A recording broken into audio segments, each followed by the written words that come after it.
officers from Election Commission, and friends from media. Very good afternoon to all of you first.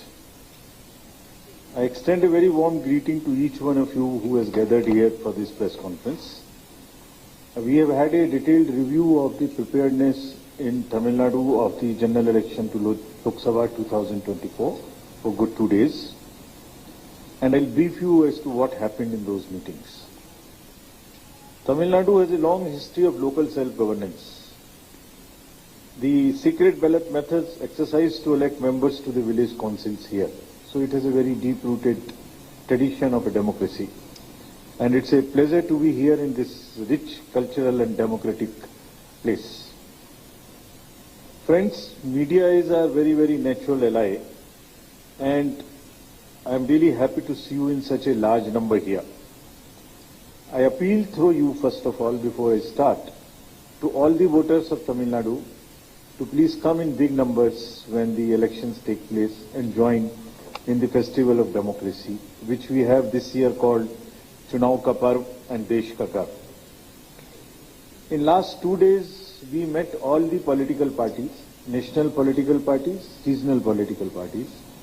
We also had detailed meeting, long meeting with the deputy commissioners, collectors, SPs, IGs, ADGs, and thereafter with the enforcement agencies of the state and center, and lastly with the Chief Secretary, DG, and all the senior officers of the state to review the poll preparedness.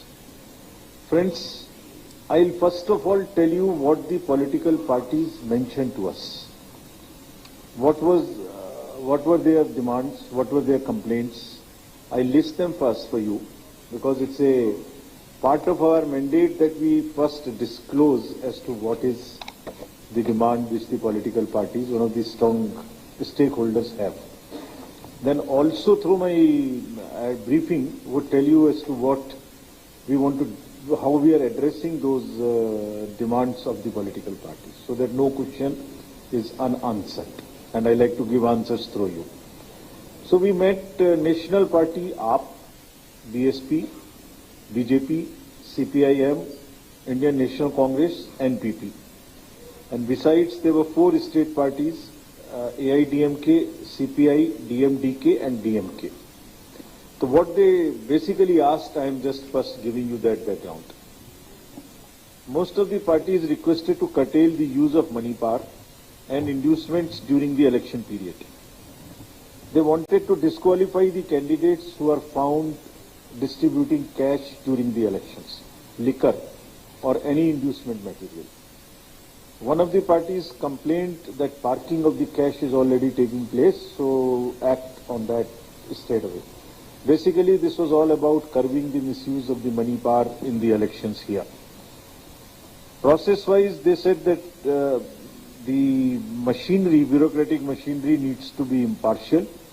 They need to provide a level playing field so that every candidate is treated equally.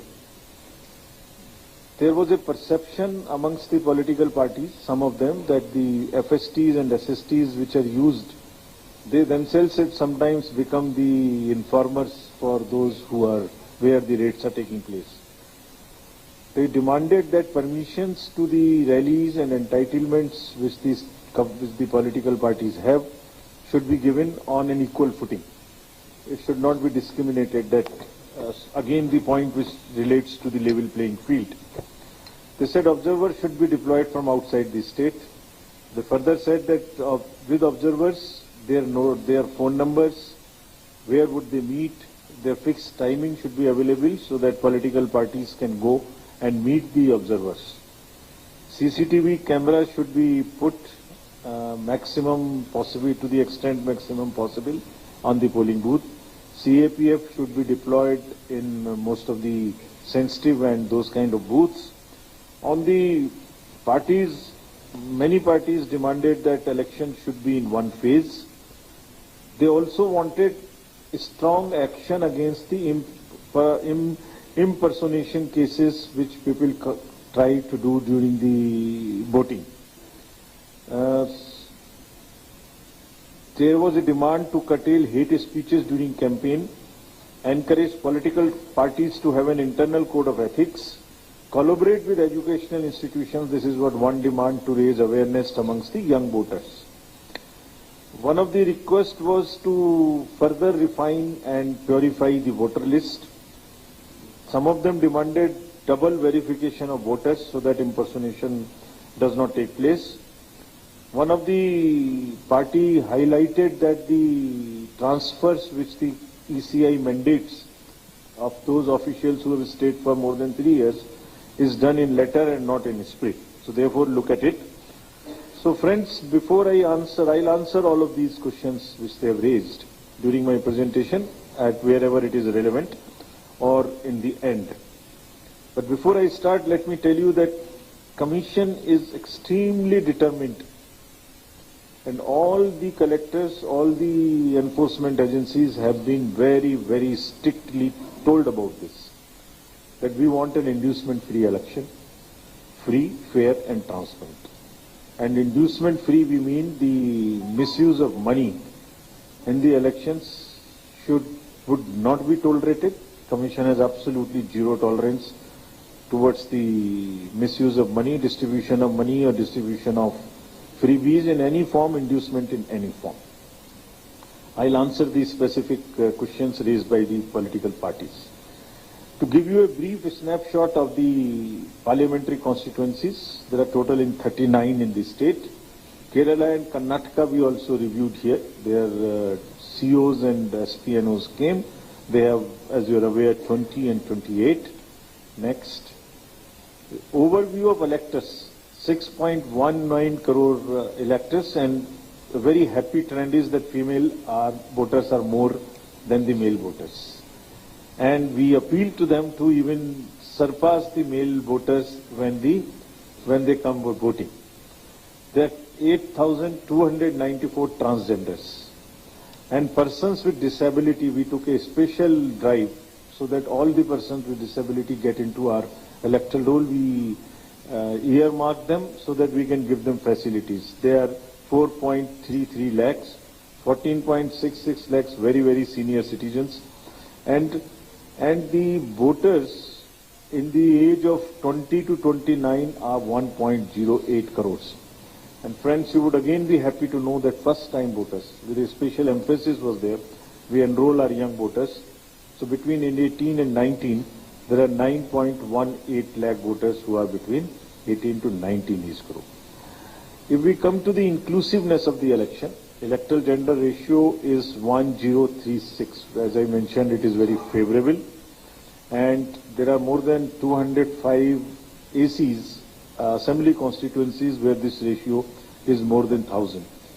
Even in 18 to 19 years voters, there are girl voters who are 4.47 lakhs. So this is the inclusiveness in terms of the women, focus on women. When we come to the next inclusive issue, that is the youth. So we appointed designated, dedicated AEROs for the colleges, and because of this, there are 5.26 lakhs first-time voters in Tamil Nadu. So much so that we have got 65,000 advance applications. These advance application means whose age is not still 18 as on 1/1/2024. So whosoever is completing the 18 years age during this entire year of 24 has also given us advance application. This is what we have made them enable. And of these 65,000, whosoever completes the age of 18 years by 1st April, that is the qualifying date, he will become entitled to vote. So that's the, even who's becoming 18 on the 1st of April will get the chance to vote. We also took a special drive. This is how we are improving our electoral rolls. The persons with the particularly vulnerable tribal groups, there are 6, and 18 plus population, we have enrolled 1,62,000 eligible. Out of them, we have enrolled 1,60,000, almost 99% enrollment of persons with tribal, particularly vulnerable tribal groups. This is the inclusive form of the electoral roll. When we come to the polling stations, now after a year I'll tell you about polling stations. There are total 68,144 polling stations in the state of Tamil Nadu. We have mandated the webcasting of 50%, but CO Tamil Nadu has going to 66%. He may go even higher. That is his internal decision here. We will have some booths managed by PWD employees, some by women and some by youth. This is to empower them as such by managing the booths, and it's a demonstration of their capabilities and empowerment. All the polling stations would have assured minimum facilities in terms of drinking water, electricity, toilet, or ramps, wheelchairs. All that would be available on the polling stations. When we come to the elderly and the PWD voters, we are giving them the facility to vote from the comfort of their home. They need to apply Form 12D within 5 days of the notification.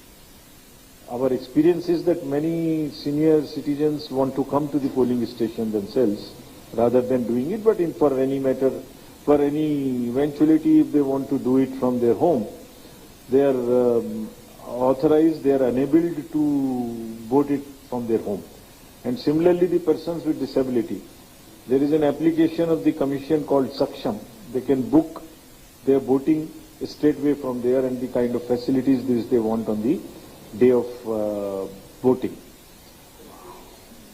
Friends, I'll now come to the enablement through the IT applications.